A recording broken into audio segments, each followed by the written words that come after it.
Hello friends, welcome to PM classes. आज के अपने इस वीडियो लेक्चर में हम डिस्कस करेंगे optimal choice of the consumer, या फिर इसे ही आप कह सकते हैं इक्विलिब्रियम ऑफ द कंज्यूमर। अपने प्रीवियस वीडियो में मैंने डिस्कस किया था बजट लाइन और इंडिफरेंस कर्व को।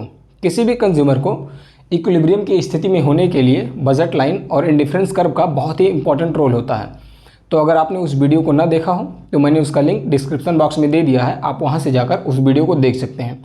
क्योंकि जब तक आप इंडिफरेंस कर्व और बजट लाइन को नहीं समझते हैं, आपके लिए इक्विलिब्रियम ऑफ द कंज्यूमर को समझना थोड़ा मुश्किल होगा। तो आइए सबसे पहले हम उन कंडीशंस को समझेंगे जो कंडीशंस हमारे कंपलसरी हैं किसी भी कंज्यूमर को इक्विलिब्रियम की स्थिति में होने के लिए। तो हम सबसे पहले कंडीशंस को देखते हैं। हमारा जो फर्स्ट कंडीशन होता है वो ये होता है कि indifference curve must be tangent to the budget line. IC represents here indifference curve must be tangent to the budget line।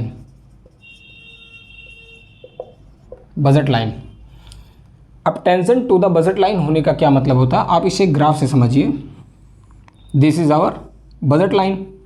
हमारा जो इंडिफरेंस कर्व होगा वो बजट लाइन को ऐसे टच करता हुआ होगा। जब ये टच करता हुआ होगा तो इसे ही कहा जाता है कि indifference curve must be tangent to the budget line.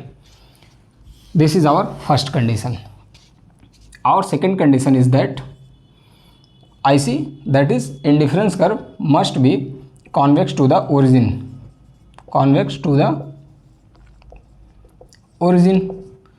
आप ध्यान दीजिए, जब हम इंडिफरेंस कर्व को डिस्कस कर रहे थे तो वहाँ हमने जब इंडिफरेंस कर्व के कैरेक्टरिस्टिक्स को डिस्कस किया था तो हमने एक कैरेक्टरिस्टिक्स ये भी देखा था कि जो हमारा इंडिफरेंस कर्व होता है वो कॉन्वेक्स टू द ओरिजिन होता है। कॉन्वेक्स टू द ओरिजिन होने का मतलब होता है कुछ इस तरह होता है अपने ओरिजिन के। तो this is our second condition. Our third and last condition is marginal rate of substitution, MRS। इसे भी मैंने डिस्कस किया था। MRS of X for Y equal to price of X and price of Y। एक बार MRS of X for Y आप फिर से समझ लीजिए। Y कमोडिटी की वह क्वांटिटी जिसे आप छोड़ने के लिए तैयार होते हैं ताकि आप X कमोडिटी की एक अतिरिक्त इकाई को प्राप्त कर सकें। जैसे एग्जांपल से समझिए, आपके पास दो कमोडिटी हैं X and Y।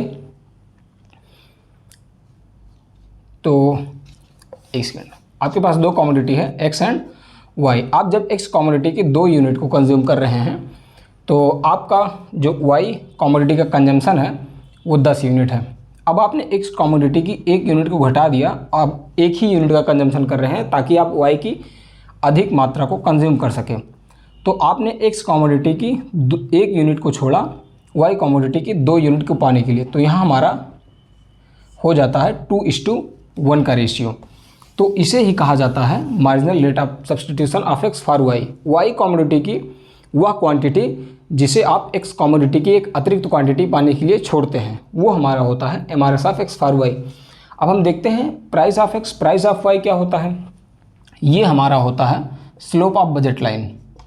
Slope of budget line क्या होता है, वो होता है price ratio of the 2 commodities. 2 commodities की कीमत का अनुपात हमारा बजट लाइन होता है। तो ये तो हमारा हो गया कंडीशंस, वो कंडीशंस जिसके अंतर्गत एक कंज्यूमर इक्विलिब्रियम की स्थिति में होता है। अब आइए हम इसे ग्राफ के थ्रू आसानी से समझते हैं। This is our X axis and this is our Y axis. Suppose कीजिए ये हमारा बजट लाइन है, B is our budget line. ये हमारा इंडिफरेंस कर्व है IC1,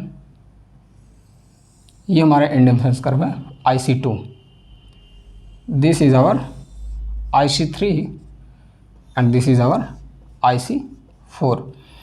आप यहाँ एक चीज़ और समझ लीजिए, सेट ऑफ इंडिफरेंस कर्व को ही कहा जाता है इंडिफरेंस मैप। क्या होता है, set of IC, set of indifference curve. तो ये हो गया।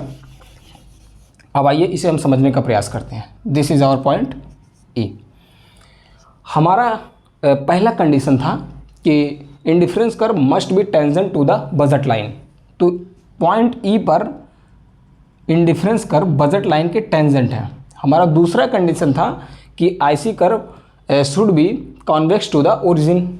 यहाँ हमारा इंडिफरेंस कर्व ओरिजिन के कॉन्वेक्स भी है, IC1, IC2, IC3, IC4 सभी भी कॉन्वेक्स है, लेकिन यहाँ हमारा पहला कंडीशन फुलफिलमेंट हो रहा है एंड सेकंड कंडीशन का भी फुलफिलमेंट हो रहा है। Our third condition is MRS of X Y equal to price of X and price of Y, वो कंडीशन भी हमारा तीसरा यहाँ सेटिस्फाई हो रहा। तो this is the point of equilibrium,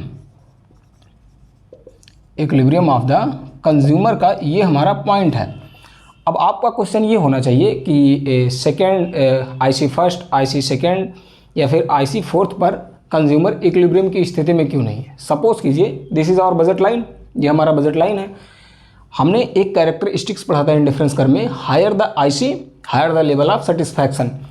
चूँकि कंज्यूमर का बजट इतना है, अगर कंज्यूमर इस IC पर कहीं होता है तो वो उसका सेटिस्फैक्शन लोअर लेवल का होगा। बजट इतना है, वो स्पेंड इतना कर सकता है, अगर यहाँ खर्च कर रहा है तो इसका मतलब उसका सेटिस्फैक्शन लोअर लेवल का होगा, तो वो अपने सेटिस्फैक्शन को हायर करना चाहेगा, तो इस पॉइंट पर जाएगा। यहाँ पर उसका बजट भी है इतना और यहाँ पर इंडिफरेंस कर्व इसके टेंजेंट भी हो रहा है। अब अगर आप फोर्थ पॉइंट को लेते हैं तो फोर्थ IC फोर्थ पर कंज्यूमर इक्विलिब्रियम की पोजीशन में इसलिए नहीं हो सकता है क्योंकि ये कंज्यूमर के बजट में नहीं है, ये कंज्यूमर के बजट से ज़्यादा है। अगर कंज्यूमर को इस पॉइंट पर आना है तो उसे और बजट की ज़रूरत होती है। तो this is the our equilibrium of the consumer. The point where the indifference curve is tangent to the budget line is the point of equilibrium of the consumer.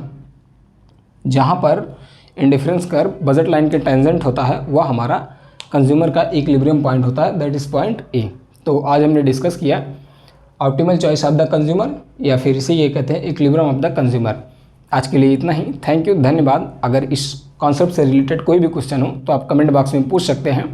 तब तक के लिए थैंक यू, धन्यवाद।